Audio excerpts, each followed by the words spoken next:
ओम श्री गणेशाय नमः। हरे कृष्ण। नमस्कार दोस्तों, आपका स्वागत है मेरे चैनल पर। पुरुषोत्तम मास महात्म्य, अधिक मास महात्म्य, अध्याय 29। पुण्यशील सुशील बोले, हे विभो, गोलोक को चलो, यहाँ देरी क्यों करते हो? तुमको पुरुषोत्तम भगवान का सामीप्य मिला है। कदर्य बोला, मेरे बहुत कम मेरे बहुत कर्म अनेक प्रकार से भोगने योग्य हैं, परंतु हमारा उद्धार कैसे हुआ जिससे गोलोक को प्राप्त हुआ? जितनी वर्षा की धाराएं हैं, जितने तृण हैं, पृथ्वी पर धूलि के कण हैं, आकाश में जितनी ताराएं हैं, उतने मेरे पाप हैं। मैंने यह सुंदर तथा मनोहर शरीर कैसे प्राप्त किया? हे हरि भगवान के प्रिय, इसका अति उग्र कारण मुझसे कहिए। श्री नारायण बोले, कदर्य के इस प्रकार वाणी को श्रवण कर हरि के दूतों ने कहा। हरि दूत बोले, अहो आश्चर्य है। हे देव, आपने इस पद की प्राप्ति का कारण महान साधन कैसे नहीं जाना? हे प्रभु, सब में उत्तमोत्तम विष्णु का प्रिय महान पुण्य फल को देने वाला पुरुषोत्तम मास नाम से प्रसिद्ध मास क्यों नहीं जाना? उस पुरुषोत्तम मास में देवताओं से भी न होने वाले तप तुमने किया। हे महाराज, वन में वानर शरीर से अज्ञान में वह तप भया, मुख रोग के कारण अज्ञान से अनाहार व्रत भया, और तुमने बंदरपने की चंचलता वश वृक्षों से फलों को तोड़कर पृथ्वी पर फेंका। उन फलों से दूसरे मनुष्य तृप्त हुए। अंतःकरण में विशेष दुख होने से पानी भी नहीं पान किया। इस तरह श्री पुरुषोत्तम मास में अज्ञानवश तुमसे तीव्र तप हो गया। हे अनघ, फलों के फेंकने से परोपकार भी हो गया। वन में घूमते घूमते शीत वायु घाम को सहन किया, और श्रेष्ठ तीर्थ में सुंदर महातीर्थ में 5 दिन गोता लगाया, जिससे श्री पुरुषोत्तम मास में तुमको स्नान का पुण्य प्राप्त हो गया। इस प्रकार तुम्हारे रोगी के अज्ञान से उत्तम तप हो गया। सो यह सब सफल भया, और तुमने इस समय अनुभव किया। जब बिना समझे पुरुषोत्तम मास के सेवन हो जाने से तुमको यह फल मिला, तो मनुष्य इस पुरुषोत्तम मास के उत्तम महात्म्य को जानकर श्रद्धा से विधिपूर्वक कर्म करे तो उसका क्या कहना है? तुमने अपना जो अर्थ साधन किया वैसा करने को कौन समर्थ है? पुरुषोत्तम भगवान को और कोई वस्तु प्रीति को देने वाली नहीं है। इस भरत खंड में अति दुर्लभ मनुष्य योनि में जन्म लेकर जो पुरुषोत्तम भगवान की सेवा करते हैं, जिस पुरुषोत्तम मास में एक भी उपवास के करने से मनुष्य पाप पुंज से छूट जाता है, वहां तुमने महीनों उपवास किया। इस उग्र तपस्या का फल कहाँ जाएगा? इस मास के समान वे प्राणी धन्य और कृत्य हैं। वे सदा भाग्यवान पुण्य कर्म के करने वाले पवित्र हैं, और उनका जन्म सफल है, जिनका सब में उत्तम पुरुषोत्तम मास स्नान दान जब से व्यतीत हुआ है।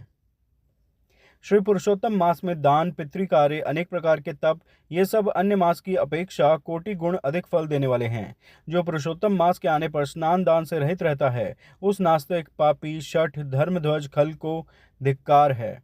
श्री नारायण बोले, पुण्यशील और सुशील से वर्णित अपने अदृष्ट को सुनकर चकित होता हुआ कदर्य प्रसन्न हो रोमांचित हो गया। तीर्थ के देवताओं को नमस्कार कर बाद काल कालंजार पर्वत को नमस्कार किया, और वन के देवताओं को तथा गुल्म लता वृक्ष को नमस्कार किया। बाद विनय से युक्त हो विमान की प्रदक्षिणा कर मेघ के समान श्यामवर्ण सुंदर सुंदर पीतांबर को धारण कर वह कदर्य विमान पर सवार हो गया। संपूर्ण देवताओं के देखते हुए गंधर्व आदि से स्तुत और किन्नर आदि को से बार बार बाजा बजाए जाने पर इंद्रादि देवताओं से प्रसन्न होकर मंद पुष्प वृष्टि को करते हुए उसका आदरपूर्वक पूजन किया। फिर आनंद से युक्त योगियों को दुर्लभ गोपी गौओं से सेवित रासमंडल से शोभित गोलोक को गया। जरा मृत्यु रहित जिस गोलोक में जाकर प्राणी शोक का भागी नहीं होता है, उस गोलोक में यह चित्र शर्मा पुरुषोत्तम मास के सेवन से गया। व्याज से पुरुषोत्तम मास के सेवन से वानर शरीर छोड़कर 2 भुजाधारी मुरली हाथ में लिए पुरुषोत्तम भगवान को देखकर बहुत प्रसन्न हुआ। श्री नारायण बोले, इस आश्चर्य को देखकर समस्त देवता चकित हो गए, और श्री पुरुषोत्तम की प्रशंसा करते करते करते अपने अपने स्थान को गए। नारद मुनि बोले, हे तपोधन, आपने दिन के प्रथम भाग का कृत्य कहा, पुरुषोत्तम मास के दिन के पिछले भाग में होने वाले कृत्य को कैसे करना चाहिए? हे बोलने वालों में श्रेष्ठ, गृहस्थ के उपकार के लिए मुझसे कहिए, क्योंकि आपके समान महात्मा सबके उपकार के लिए विचरण करते रहते हैं। श्री नारायण बोले,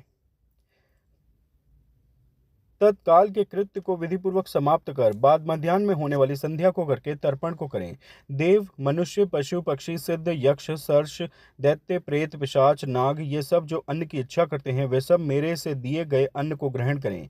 अतिथि प्राप्ति के लिए गो दुहने के समय तक द्वार का अवलोकन करें। यदि भाग्य से अतिथि मिल जाए तो बुद्धिमान प्रथम वाणी से सत्कार करके उस अतिथि का देवता के समान पूजन करे और यथाशक्ति अन्न जल से संतुष्ट करे।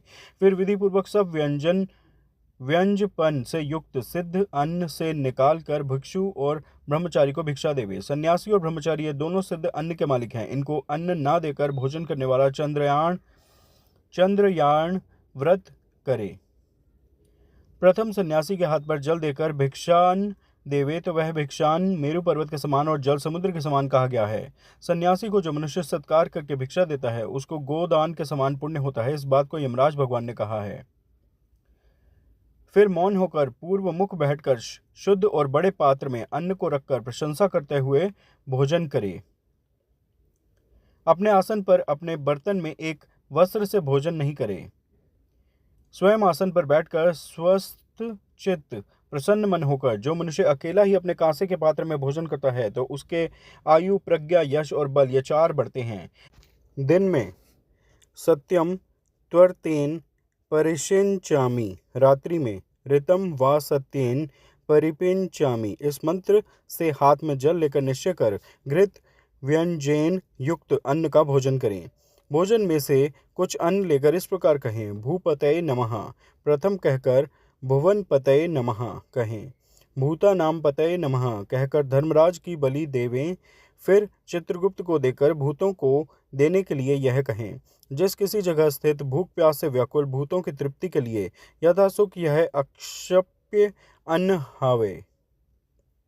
प्राणाय, अपानाय, व्यानाय, उदानाय बाद समानाय कहें। प्रणव प्रथम उच्चारण कर अंत में स्वाहा पद जोड़कर घृत के साथ 5 ग्रास जिह्वा से प्रथम निगल जाएं, दांतों से न दबावें। फिर तन्मय होकर प्रथम मधुर भोजन करें। नमक के पदार्थ और खट्टा पदार्थ मध्य में, कड़वा तीखा भोजन के अंत में खाएं। पुरुष प्रथम द्रव पदार्थ भोजन करें, मध्य में कठिन पदार्थ भोजन करें, अंत में पुनः पतला पदार्थ भोजन करें तो बल और आरोग्य से रहित नहीं होता। मुनि को 8 ग्रास भोजन के लिए कहा है। वनप्रस्थाश्रमी को 16 ग्रास भोजन के लिए कहा है। गृहस्थाश्रमी को 32 ग्रास भोजन कहा है और ब्रह्मचारी को अपरिमित ग्रास भोजन के लिए कहा है। द्विज को शास्त्र के विरुद्ध भक्ष्य, भोज्य आदि पदार्थों को नहीं खाना चाहिए। शुष्क और बासी पदार्थों को विद्वानों ने खाने के अयोग्य बतलाया है। घृत, दूध को छोड़कर अन्य वस्तु सशेष भोजन करे। भोजन के बाद उस शेष को अंगुलियों के अग्रभाग में रखकर अंजरली जल से पूर्ण करे। उसका आधा जल पी जाए और अंगुलियों से अग्रभाग में स्थित शेष को पृथ्वी में देकर ऊपर से अंजुलि का शेष आधा जल विद्वान उसी जगह इस मंत्र को पढ़ता हुआ सिंचन करे। ऐसा न करने से ब्राह्मण पाप का भागी होता है, फिर प्रायश्चित करने से शुद्ध होता है। मंत्रार्थ, रौरव नरक में पीप के गड़े में पद्म अर्बुद वर्ष तक वास करने वाले तथा इच्छा करने वाले के लिए मेरा दिया हुआ यह जल अक्षप्य होता हुआ प्राप्त हो। मंत्र पढ़ के जल से सिंचन कर दांतों को शुद्ध करें। आचमन कर गीले हाथ से पात्र को कुछ हटाकर उस भोजन स्थान से उठकर बाहर बैठकर स्वस्थ होकर मिट्टी और जल से मुख हाथ को शुद्ध कर 16 कुल्ला कर शुद्ध हो सुख से बैठकर इन 2 मंत्रों को पढ़ता हुआ हाथ से उदर को स्पर्श करे। अगस्त्य, कुंभकर्ण, शनि, बड़वानल और पंचम भीम को आहार के परिपाक के लिए स्मरण करें। जिसने आतापी को मारा और वातापी को भी मार डाला, समुद्र का शोषण किया, वह अगस्त्य मेरे ऊपर प्रसन्न हो। बाद प्रसन्न मन से श्री कृष्ण देव का स्मरण करें। फिर आचमन कर तांबूल भक्षण करें। भोजन करके बैठकर पर ब्रह्म श्री कृष्ण का उत्तम मार्ग के अविरोधी उत्तम शास्त्रों के विनोद से विचार करें। बाद बुद्धिमान आध्यात्म विद्या का श्रवण करे। सर्वथा आजीविका से हीन मनुष्य भी एक मुहूर्त स्वस्थ मन होकर श्रवण करे। श्रवण कर धर्म को जानता है, श्रवण कर पाप का त्याग करता है, श्रवण के बाद मोह की निवृत्ति होती है, श्रवण कर ज्ञान रूपी अमृत को प्राप्त करता है। नीच भी श्रवण करने से श्रेष्ठ हो जाता है और श्रेष्ठ भी श्रवण से रहित होने से नीच हो जाता है। फिर बाहर जाकर यथासुख व्यवहार आदि करे और सर्वथा सिद्धि को देने वाले श्री कृष्ण भगवान का मन से ध्यान करे। सूर्य नारायण के अस्ताचल जाने के समय तीर्थ में जाकर अथवा ग्रह में ही पैर धोकर पवित्र वस्त्र धारण कर साय संध्या की उपासना करें। जो द्विजों में अधम प्रमाद में साय संध्या नहीं करता है वह गोवध पाप का भागी होता है और मरने पर रौरव नरक को जाता है। कभी समय से न करने पर संकट में मार्ग में हो तो द्विजश्रेष्ठ आधी रात के पहले साय संध्या को करे। जो ब्राह्मण श्रद्धा के साथ प्रातः, मध्याह्न और साय संध्या की उपासना करता है उसका तेज घृत छोड़ने से अग्नि के समान अत्यंत बढ़ता है। सायंकाल में सूर्य नारायण के आधा अस्त होने पर प्राणायाम कर आपोहिष्ठा इस मंत्र से मार्जन करें और सायंकाल अग्निश्च माँ इस मंत्र से आचमन करे और प्रातःकाल सूर्यश्च माँ इस मंत्र से आचमन करे। पश्चिम मुख बैठकर मौन तथा समाहित मन होकर प्रणय और व्याहृति सहित गायत्री मंत्र का रुद्राक्ष की माला लेकर तारा के उदय होने तक जप करें। वरुण संबंधी ऋचाओं से सूर्य नारायण का उपस्थान कर प्रदक्षिणा करता हुआ दिशाओं को तथा पृथक पृथक दिशाओं के स्वामी को नमस्कार करें। साय संध्या की उपासना कर अग्नि में आहुति देकर भृत्य वर्गों के साथ अल्प भोजन करे। कुछ समय तक बैठ जाए। सायंकाल और प्रातःकाल भोजन की इच्छा नहीं होने पर भी वैश्व देव और बलि कर्म सदा करना चाहिए। यदि नहीं करता है तो पातकी होता है। शाम को भोजन कर बैठने के बाद गृहस्थाश्रमी हाथ पैर धोकर तकिया सहित कोमल शैया पर जाए। अपने गृह में पूर्व की ओर सिर करके शयन करे। स्वर सुर के गृह में दक्षिण की ओर सिर करके शयन करे। प्रदेश में पश्चिम की ओर सिर करके शयन करे, परंतु उत्तर की ओर सिर करके कभी शयन नहीं करे। रात्रि सूक्त का जप करे और सुखशाही देवताओं का स्मरण कर अविनाशी विष्णु भगवान को नमस्कार कर स्वस्थ चित्त हो रात्रि में शयन करे। अगस्त्य, माधव, महाबली, मुचकुंद, कपिल, आस्तिक मुनि ये 5 सुखशाही कहे गए हैं। मांगलिक जल से पूर्ण घट को सिर के पास रखकर वैदिक और गरुड़ मंत्रों से रक्षा करके शयन करे। ऋतुकाल में स्त्री के पास जाए और सदा अपनी स्त्री से प्रेम करे। व्रती रति की कामना से पर्व को छोड़कर अपनी स्त्री के पास जाए। प्रदोष और प्रदोष के पिछले प्रहर में वेदाभ्यास करके समय व्यतीत करे। फिर दोपहर शयन करने वाला ब्रह्मतुल्य होने के योग्य होता है। यह सब प्रतिदिन के समस्त कृत्य समुदाय को कहा। गृहस्थाश्रमी भली भांति इसको करे और यही गृहस्थाश्रम का लक्षण है। अहिंसा सत्य वचन, समस्त प्राणी पर दया, शांति, यथाशक्ति दान करना गृहस्थाश्रम का धर्म कहा है। पर स्त्री से भोग नहीं करना, अपनी धर्म पत्नी की रक्षा करना, बिना दी हुई वस्तु को नहीं लेना, शहद मांस को नहीं खाना। यह 5 प्रकार का धर्म बहुत शाखा वाला, सुख देने वाला है।